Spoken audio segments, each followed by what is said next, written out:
I've got here a little pendant, and I've put on 3 pieces that I'm going to set these 3 little stones into. And we're going to use stone setting burrs, Busch stone setting burrs, to do this. They've got little blades around the top, and they're actually the same shape as a stone.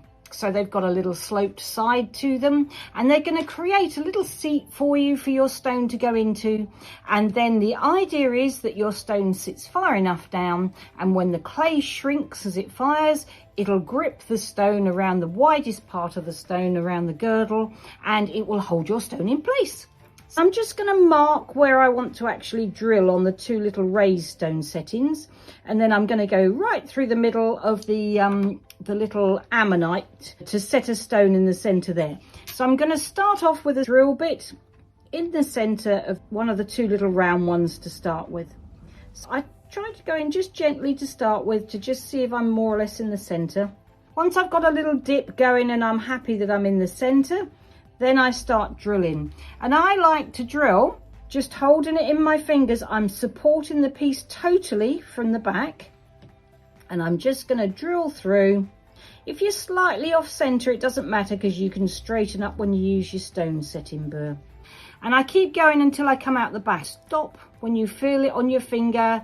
Then what I'm going to do is I'm going to take my little stone setting burr, and this is a 3mm burr. You always use the same size Busch burr as the stone that you're going to put in. Just twist gently to start with, always supporting with the finger behind. What we want to do is go down far enough that the stone will sit in our little hole. I'm going to test my stone. We want it to sit in so that when we look across the stone, it's level with the surface of the clay or slightly below. And I'm just going to take that down just a tiny bit further, another twist or 2. And where I made this ammonite with a roll maker, I can actually drill through the middle and I can make this into a stone setting. So I'm going to start off just by making a hole. We always use a drill bit to start with, because where we've got the little burr and all the little blades around this edge all come together, and they come together in a point, but that point won't cut at all. There's nothing sharp about that point in terms of cutting. And because this is a bigger stone setting burr, this time I'm going to, having gone through with my smaller drill bit, I'm going to go through with a slightly larger one and make myself a little bit bigger hole. And then I'm going to go in with my stone setting burr again.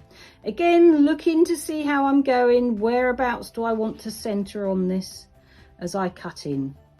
Always supporting behind, and just hold nice right angles and just keep drilling till you start to make a nice seat. This is a bigger stone, so it takes a bit longer to do. A bit of patience called for. If you're sitting here twiddling backwards and forwards and nothing's happening, you're probably not cutting anything. I can see my dust dropping away all the while, so I need to go further. Yeah, just going to turn around, go in the other way. Hold nice and firm, keep twisting, and you keep doing that until you've got that down deep enough without going all the way through that your stone will sit nicely in there and will be held. I'm just going to pop them in to show you how that looks. And then I'm going to do the 3rd one afterwards. So that's a way of setting a stone that gives you a really nice professional finish, and it looks really beautiful, and it's quite quick and easy to do.